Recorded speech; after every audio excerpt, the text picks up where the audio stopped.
வணக்கம் மக்களே, நீங்க பார்க்கக்கூடிய படம் வந்து அன்வேஷிப்பின் கண்டேதும். இந்த படத்தோட ஸ்டோரி என்னன்னாக்கா, ஒரு கிரைம் த்ரில்லர் தாங்க. ஒரு கொலை நடக்குது, அதோட பின்னணியில வந்து யாரெல்லாம் இருக்கா, சம்மந்தப்பட்டிருக்கா அப்படின்னு சொல்லி இன்வெஸ்டிகேஷன் பண்றாங்க. அதுதான் வந்து படம் ஃபுல்லாவே காட்டுறாங்க. அதுக்கப்புறம் வந்து அந்த ஸ்டோரி வந்து முடிஞ்சிருச்சு. அதுக்கப்புறம் இன்னொரு ஸ்டோரி வந்து காமிச்சு அதை வந்து இன்வெஸ்டிகேஷன் பண்றாங்க. அங்கதான் நமக்கு வந்து கதை வந்து கொஞ்சம் லேக் அடிக்குது, நமக்கு வந்து போர் அடிக்குது. படத்தை வந்து சீக்கிரம் முடிங்கப்பா, என்ன ஒரு கொலை நடந்திருக்குது, அதுக்கு பின்னணியில் யார் இருக்கான்னு நீ கண்டுபிடிக்க போறீங்க, அவ்வளவுதானே, இதுக்கே ஜவ்வா அப்படி இழுத்துட்டே போறீங்க அப்படிங்கிற மாதிரி நமக்கே ஒரு கட்டத்துக்கு மேல தோணிடுது.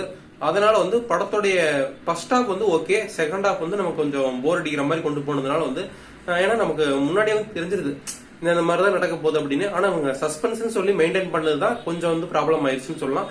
படத்தோடைய லென்த் கொஞ்சம் அதிகமா கொண்டு போயிட்டாங்க. அதனால நம்ம வந்து என்னடா இது இப்படி இருக்கு அப்படிங்கிற மாதிரி நமக்கே தோணிருச்சு. முதல்ல இந்த கிரைம் த்ரில்லர் இன்வெஸ்டிகேஷன் எனக்கு இதை த்ரில்லா பார்க்கணும் அப்படின்னு ஆசைப்பட்டீங்கன்னா கண்டிப்பா இந்த படம் வந்து உங்களுக்கு ஒர்த்தா இருக்கும். ஆல்ரெடி கிரைம் த்ரில்லர் இதெல்லாம் வந்து நான் நிறைய படம் பார்த்துட்டேன் அப்படின்னாக்கா இந்த படம் நீங்க பார்க்கவே தேவையில்லை.